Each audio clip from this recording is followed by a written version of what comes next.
urusan atau hal-hal yang akan dikerjakan atau isu sama. Nah, cuman kalau di dalam ilmu ekonomi itu kata bisnis itu berkembang lebih luas. Sehingga kalau kita bicara bisnis dalam ilmu ekonomi atau dalam ilmu manajemen adalah semua aspek kegiatan yang menyalurkan barang melalui saluran produktif dari membeli bahan mentah sampai dengan menjual barang jadi. Atau singkatnya gini, kalau kita ngomongin bisnis dalam ilmu ekonomi atau manajemen, berarti kita tuh ngomongin bagaimana caranya kita memproduksi barang dari barangnya masih bahan baku, diolah jadi barang setengah jadi, sampai jadi barang jadi, lalu disalurkan kepada konsumen. Nah, itu yang namanya bisnis di dalam ilmu ekonomi dan manajemen. Tapi kalau kita ngomong bahasa sehari-hari, ya itu tadi, bisnis itu yang merujuk ke keseluruhan keseluruhan usaha yang dilakukan oleh orang dalam upaya untuk dia mendapatkan keuntungan ekonomi gitu. Jadi perlu dibedakan kalau kita ngomongin bisnis, etimologinya yang dipakai yang mana dulu. Kalau konteks ya mungkin dalam bahasa Inggris ada dua versi tergantung konteksnya, bisa bisnis urusan atau hal yang perlu dikerjakan, bisa juga ngomongin bisnis yang memang terkait dengan ekonomi. Tapi kalau kita bicara dalam lingkup ekonomi dan manajemen, pembahasan bisnis itu ya berarti dari kita memproduksi barangnya, kemudian kita mengemas barangnya, menyalurkan barangnya ke konsumen, menjual barangnya, sampai barangnya dikonsumsi ke konsumen. Itu namanya bisnis. Nah, karena bisnis itu aktivitasnya sangat banyak, kan banyak tuh aktivitasnya dari produk yang diproduksi, sampai ke tangan konsumen, maka berarti kegiatan bisnis itu banyak cakupannya. Yang pertama, ada kegiatan perdagangan di dalam bisnis itu. Perdagangan berarti jual belinya. Lalu ada kegiatan pengangkutan, berarti ada kegiatan transportasi di situ. Barang yang sudah diproduksi dari gudang atau dari pabrik itu kan disebar misalnya ke outlet-outlet yang kita punya, maka perlu pengangkutan atau transportasi. Atau kita punya toko di kota A yang beli di kota B, mau tidak mau barangnya harus kita kirim dari kota A ke kota B, maka ada pengangkutan di situ. Lalu ada kegiatan penyimpanan. Kalau kita memproduksi barang yang diproduksi satu hari misalnya 1.000 pieces, apakah 1.000 piecesnya hari itu langsung dikirim ke konsumen? Belum tentu kan? Maka perlu ada penyimpanan, di mana menyimpannya di gudang. Nah, itu ada kegiatan penyimpanan. Lalu ada juga kegiatan pembelanjaan. Pembelanjaan berarti ya kita membeli mesin, membeli bahan baku, membeli barang-barang pendukung, misalnya untuk kalau bisnisnya konveksi misalnya, maka kita perlu pewarna, kita perlu benang, kita perlu alat-alat yang menunjang misalnya. Atau kalau misalnya ada staff atau admin di perusahaan kita, di bisnis kita, maka kita perlu komputer, laptop, mungkin juga terkait dengan pengantaran tadi kita perlu beli mobil, dan lain sebagainya. Jadi ada kegiatan pembelanjaan di situ. Lalu pemberian informasi, nah ini terkait dengan administrasi biasanya. Di dalam bisnis, pasti ada kegiatan jual beli, ada kegiatan menyimpan barang di gudang, ada kegiatan mengantarkan barang yang kita punya untuk dijual disampaikan ke outlet atau ke konsumen. Ada kegiatan kita membeli bahan baku, peralatan, mesin, dan lain-lain. Dan harus juga ada kegiatan penunjang yang penting, yaitu adanya informasi. Nah, informasi ini biasanya yang kerja adalah admin. Yang diperlukan ya biasanya mungkin buku, jurnal, buku rekapitulasi, kemudian juga komputer, dan lain sebagainya, atau software-software pendukung. Nah, sekarang Ibu tanya, untuk kegiatan perdagangan, orang yang kerja di divisi perdagangan atau di departemen perdagangan, berarti sebutannya apa? Ada yang tahu nggak? Kan kalian punya bisnis nih, kita tahu kalau kalian punya bisnis, maka ada aktivitas di situ, ada karyawan yang terlibat di bidang jual belinya, ada karyawan yang terlibat di bidang pengangkutannya, ada yang terlibat di bagian penyimpanannya, ada yang di pembelanjaan, dan ada yang di bidang pemberian informasi. Kalau di bidang pemberian informasi kan berarti dia sebagai admin di sana. Nah, kalau di bidang jual beli, ada yang tahu sebutan untuk karyawannya yang bekerja di bidang jual belinya? Marketing, Bu. Iya, betul. Marketing sama siapa lagi temannya satu? Eh, sales, Bu. Iya betul, sales. Bener. Bu. Betul, marketing dan sales. Ya, dia yang terlibat di bidang penjualan atau perdagangan. Nah, sekarang kalau pengangkutan, ada siapa aja di situ karyawannya? Kurir, Bu. Kurir, betul. Apalagi? Ayo. Yang bawa mobilnya, kalau kurirnya menggunakan mobil? Driver, Bu. Iya, drivernya. Iya, betul. Atau bisa juga karyawan logistik. Bisa juga di situ. Oke, sekarang penyimpanan. Penyimpanan di gudang. Karyawan yang bekerja di gudang biasanya disebut apa? Di gudang, di pabrik. Inventor. Inventor. Operator boleh. Apa lagi? Helper boleh. Apa lagi? Atau yang paling umum disebut di masyarakat kita adalah buruh biasanya. Buruh pabrik.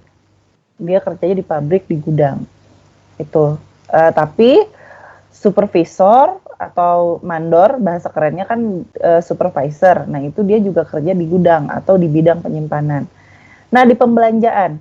Biasanya ini di bagian keuangan nih, pembelanjaan nih. Apa sebutannya untuk orang yang kerja di bagian keuangan? Akuntan, Bu. Akuntan, betul. Kalau di dalam organisasi yang megang uang disebutnya apa? Bendahara, Bu. Bendahara. Kalau di toko yang megang uang di counter-counter biasanya yang di depan mesin? Kasir, Bu. Iya, kasir juga termasuk di situ ya. Nah, untuk yang terakhir tadi udah Ibu kasih tahu kalau untuk pemberian informasi yang bekerja di bidang itu disebut admin biasanya. Nah, sudah paham loh, berarti kalau kita ngomongin bisnis ya kita ngomongin 5 hal ini. Oke, selanjutnya. Karena kita ngomongin bisnis, maka kita tidak bisa memisahkan bisnis dengan kegiatan ekonomi. Ada yang bisa ngasih pendapat kenapa kalau kita bicara bisnis, pasti kita juga akan membicarakan masalah-masalah terkait dengan ekonomi. Kok bisa sih bisnis itu terkait dengan ekonomi? Ada yang bisa ngasih pendapat? Apa kaitannya bisnis dengan ekonomi? Kok dia saudaraan ya? Kok dia berteman? Kok dia terkait satu sama lain? Ada yang bisa ngasih pendapat?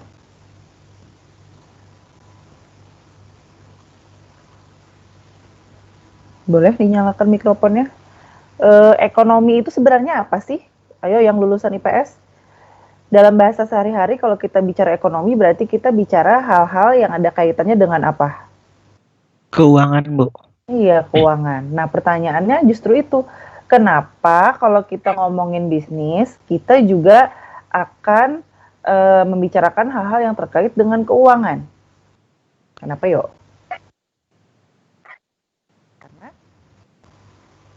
Untuk menjalankan bisnisnya, Bu, agar lancar. untuk menjalankan bisnisnya agar lancar, kita perlu apa? Dana, Bu. Iya. Uang. Iya, perlu dana atau uang. Oke, coba kita bedah satu-satu. Tadi bisnis kegiatannya ada 5. Perdagangan atau jual beli perlu uang nggak di situ? Perlu. Pengangkutan perlu uang nggak di situ? Perlu untuk sangat. untuk mengangkut barang. Perlu. Iya, bensin, bayar gaji supirnya, bayar kurirnya, bayar ekspedisinya. Betul, penyimpanan di pabrik, di gudang perlu uang nggak di situ? Perlu. Sewa tempat, Bu.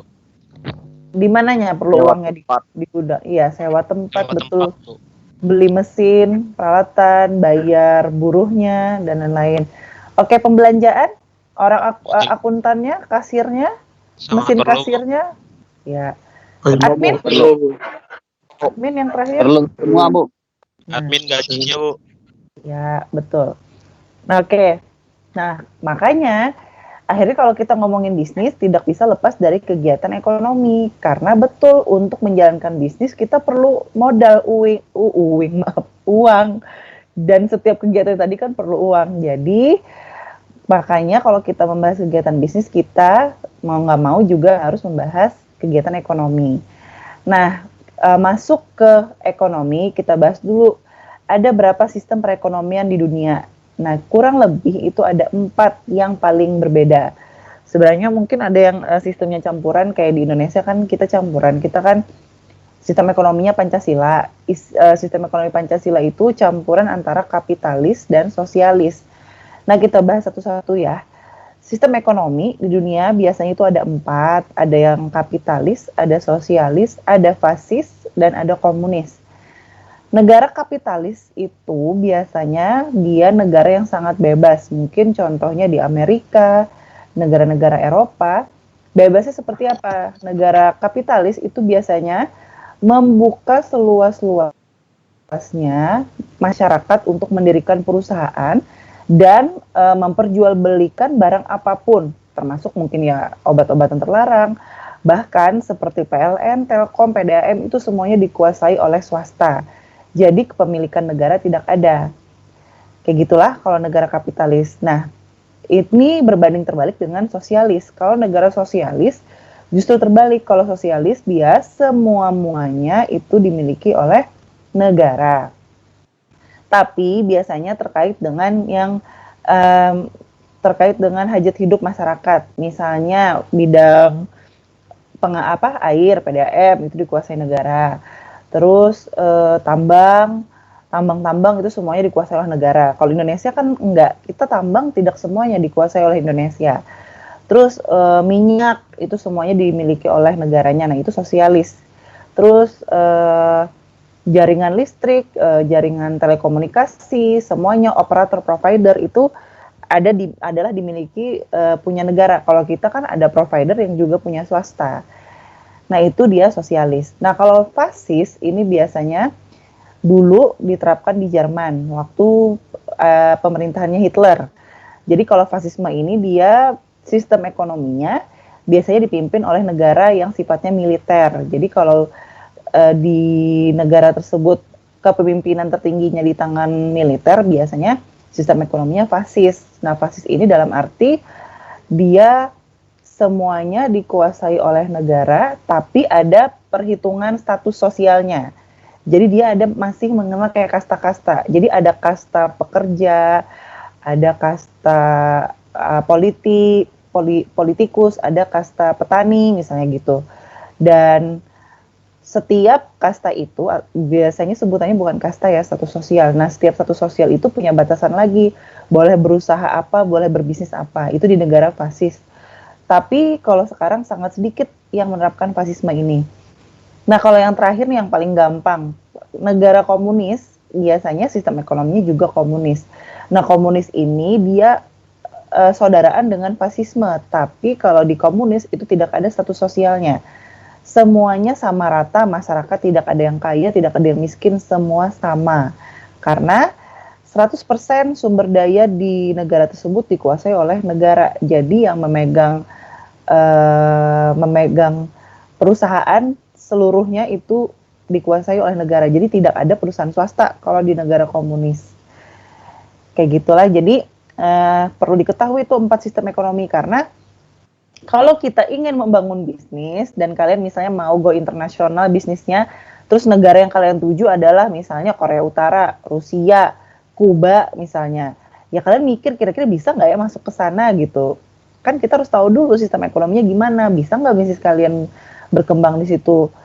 Terus kalau misalnya kalian mau ekspansi ke Amerika atau ke negara-negara Eropa, sistem ekonominya gimana? Kan perlu diketahui juga, karena nanti terkait dengan politik dan kebijakan-kebijakan moneternya juga di situ. Jadi kita perlu mengetahui 4 sistem ekonomi ini.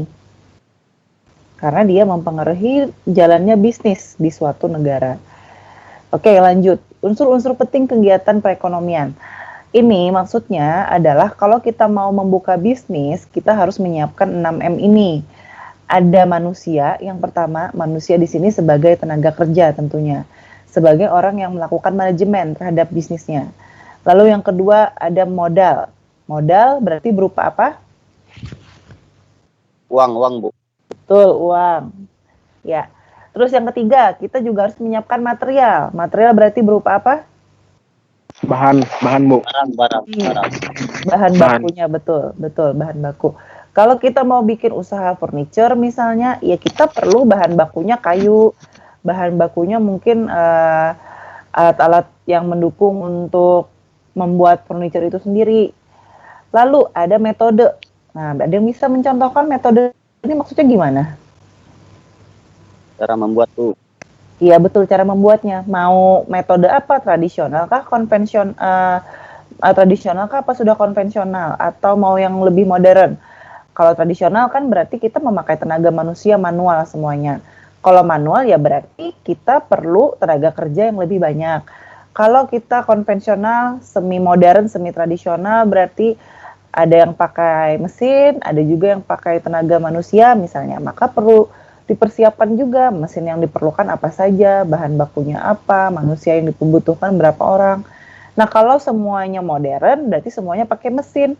Maka juga perlu dihitung modalnya berapa. Kita perlu menyiapkan modal untuk beli mesin berapa. Nah, itu perlu dihitung juga. Makanya metode itu juga perlu disiapkan untuk membangun bisnis.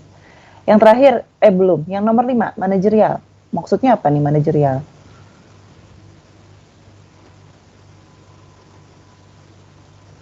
Manager, apanya berarti yang kita siapkan? Pengurus, Bu. Iya betul, pengurus atau organisasinya. Jadi manusianya ada, tenaga kerjanya ada, uangnya ada, bahan bakunya ada, mesinnya ada, semuanya lengkap, metodenya udah tahu, ngerjakannya gimana caranya. Tapi kita nggak punya pengurus, nggak punya susunan organisasi, nggak punya manajemen, gimana mau jalan bisnisnya. Yang namanya manajemen itu kan berarti minimal ada pimpinannya atau ada direktur utamanya atau CEO-nya, ada bendaharanya atau yang megang keuangan, ada yang memproduksi, bertanggung jawab di bidang produksi, dan yang terakhir yang bertanggung jawab di bidang pengantaran atau penyampaian ke konsumen tadi. Minimal ya itu tadi, 4 atau 5 orang untuk bisa membuka bisnis. Kalau mau sendiri ya bisa sendiri, tapi ya berarti merangkap semua. Setidaknya kalau punya karyawan ada yang punya tanggung jawab juga di bidang kasir. Dia jadi kasir kah, selain dia memproduksi dia juga sebagai kasir misalnya. Tapi yang penting harus jelas tanggung jawab masing-masing orang ini apa. Nah, itu yang maksudnya manajerial lah. Nah, yang terakhir ini udah jelas lah mesin dan peralatan. Jadi perlu disiapkan juga mesinnya apa, peralatannya apa aja. Nah, 6 hal ini itu disebut dengan sebutan 6M. Dan kalian kuliah diploma S1, S2, S3, 6M ini selalu dibahas.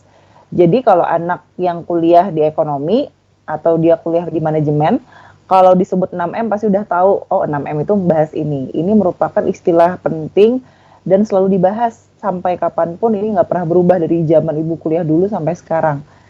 Dan kalau kalian mau buka bisnis pun, ya ini tadi 6M ini yang harus disiapkan. Oke, terakhir, ini slide terakhir. Sebelum kita bubar perkuliahannya. Setelah kita membahas sistem ekonomi, kita juga harus membahas pasarnya. Nah, pertanyaan Ibu, ada nggak yang tahu pasar? Pasar tahu? Coba kasih contoh nama-nama pasar yang ada di dekat kita. Pasar Tungging, Bu. Betul. Pasar apa lagi? Pasar Terapung. Ramayana. Pasar Terapung. Ya, Mampir, Terapung, Ramayana, Sentra Antasari, Pasar Hanyar, apa lagi? Pasar Lama, Pasar Kuripan, dan lain-lain. Oke. Nah, kalian bisa menyebutkan nama pasar. Sekarang Ibu tanya, apa sih yang dimaksud dengan pasar itu? Pasar adalah tempat jual beli barang, Bu. Iya, betul. Beli barang. Iya, betul. Tempat jual beli, tempat bertemunya penjual dan pembeli, tempat diperjualbelikannya barang dan jasa. Benar nggak di pasar ada orang jual jasa? Ada nggak orang jual jasa di pasar? Ada, Bu. Ada. Apa? Jasa apa ya ada di pasar? Ojek, jasa ojek barang, Bu. Jasa buruh, Bu. Betul. Ngangkut-ngangkut barang, Bu. Ya. Tukang gunting rambut biasanya di pasar juga ada. Maka ya itu jual jasa sebutannya. Paman beca, paman bajai, ya jual jasa kan mereka di pasar. Nah, Betul. Terus pasar selain tempat bertemunya penjual dan pembeli, tempat diperdagangkannya barang dan jasa, tempat di mana terjadi transaksi jual beli tadi sudah ya. Nah, tapi kalau kita ngomongin pasar, kenapa sih terkait dengan ekonomi? Karena pasar itu kan dia tempat beredarnya uang.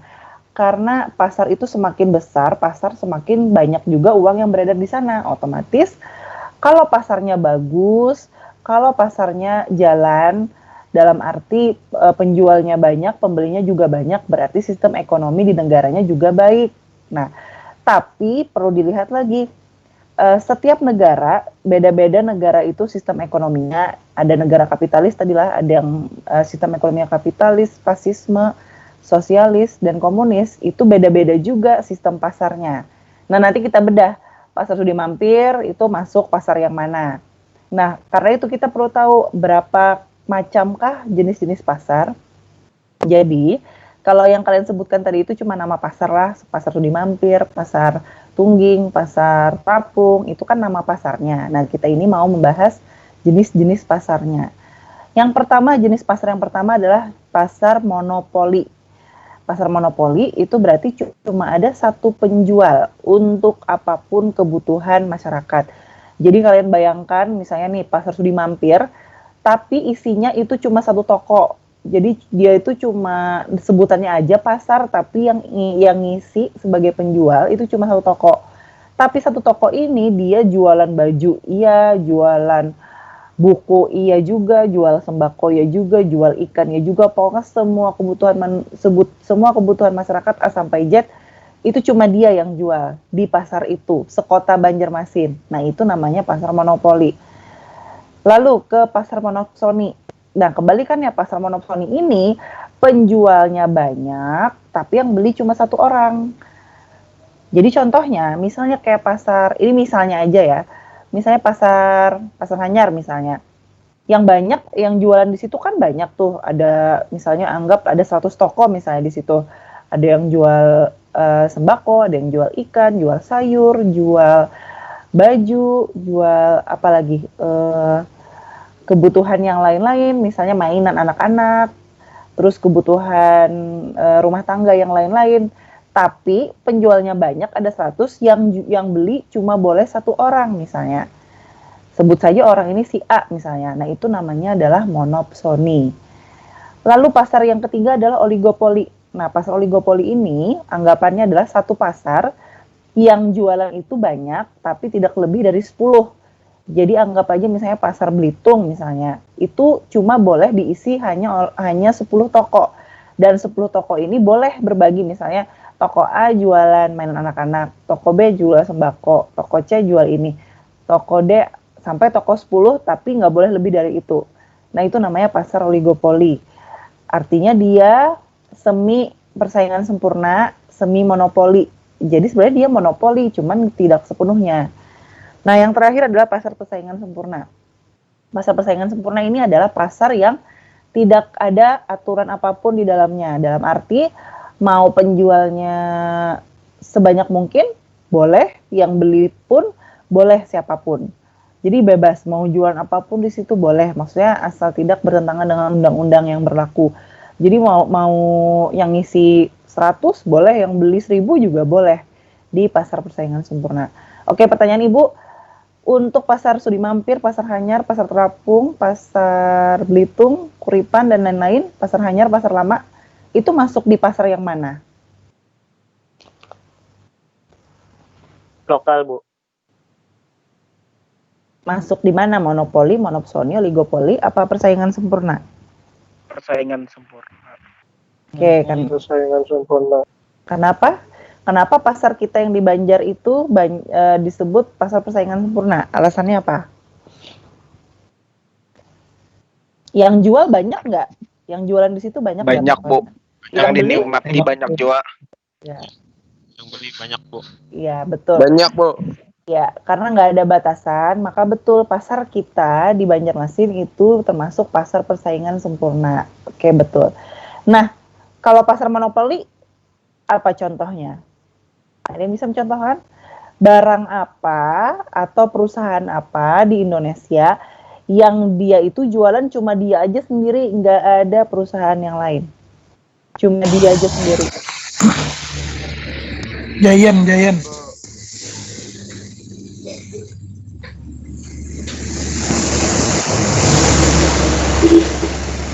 Ya, kalau Giant itu kan kalau mengacu pada tempatnya, tapi kan yang ngisi dalamnya banyak toko kan, nggak cuma Giant-nya yang di lantai 1, di lantai atasnya. Giant-nya kan cuma yang di lantai atas yang ininya aja kan, yang ini marketnya, supermarketnya lah istilahnya.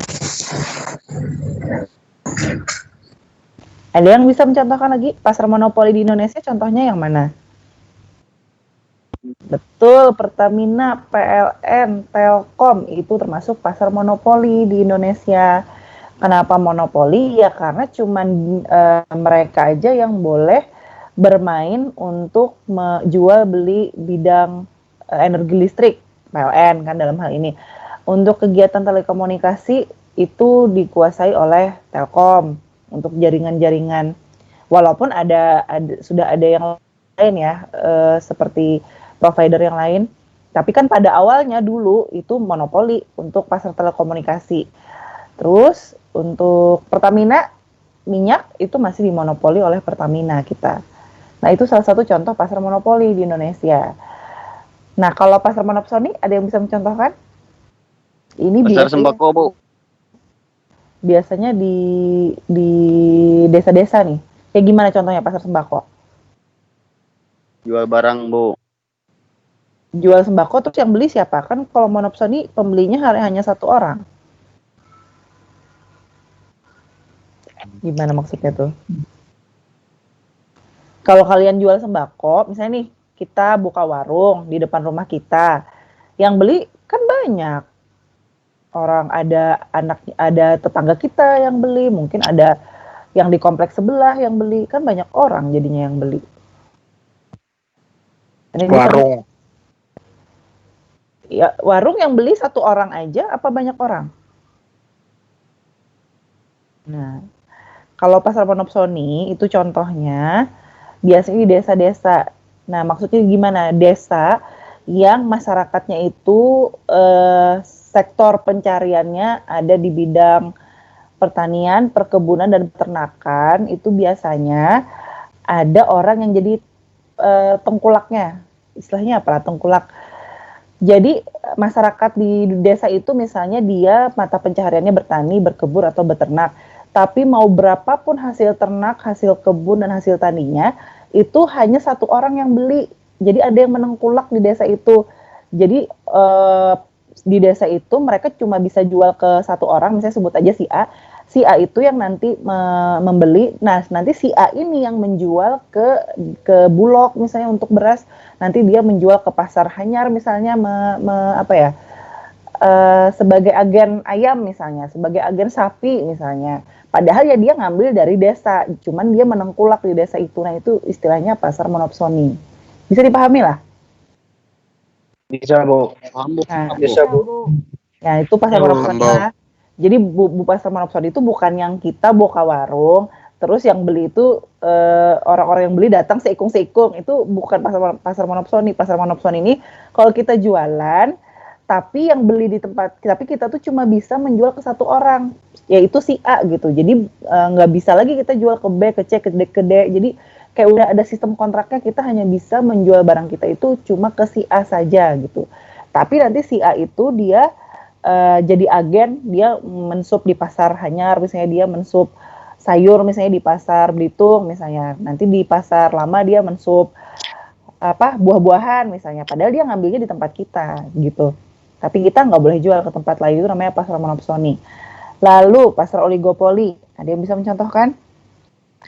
Barang apa di Indonesia yang kita sadar nggak sadar sebenarnya dia oligopoli, dalam arti dijual barangnya itu oleh 1-10 perusahaan saja.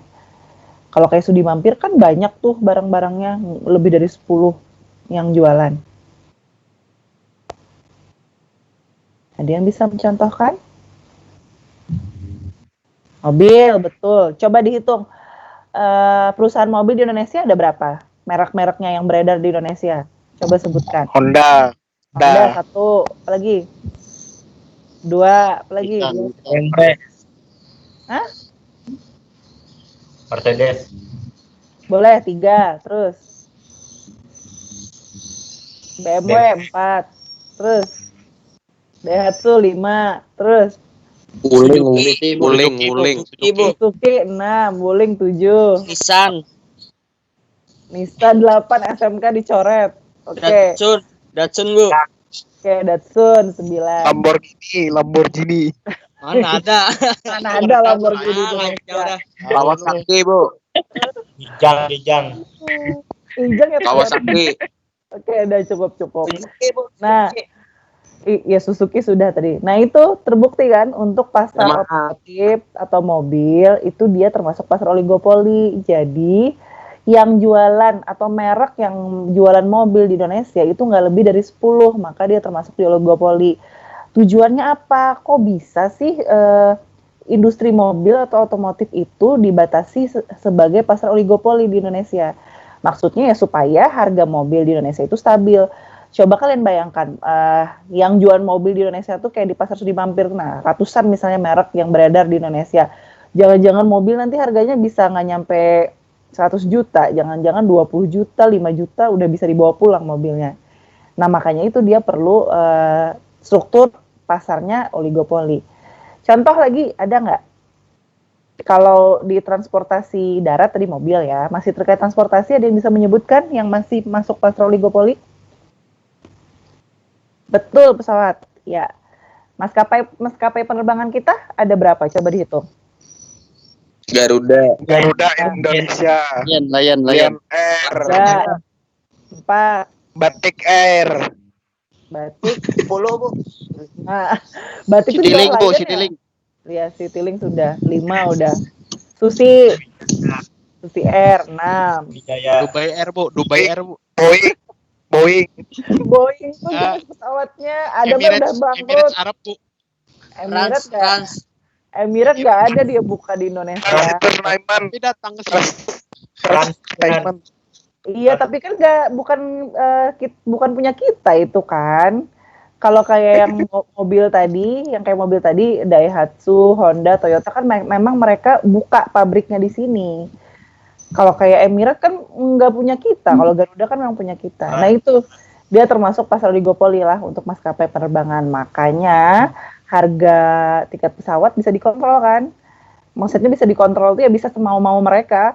Yang sebelum pandemi terjadi kan kemarin itu harga pesawat mahal semahal-mahalnya, bagasi nggak ada, dan itu kita nggak bisa berbuat apa-apa karena memang struktur pasarnya seperti itu.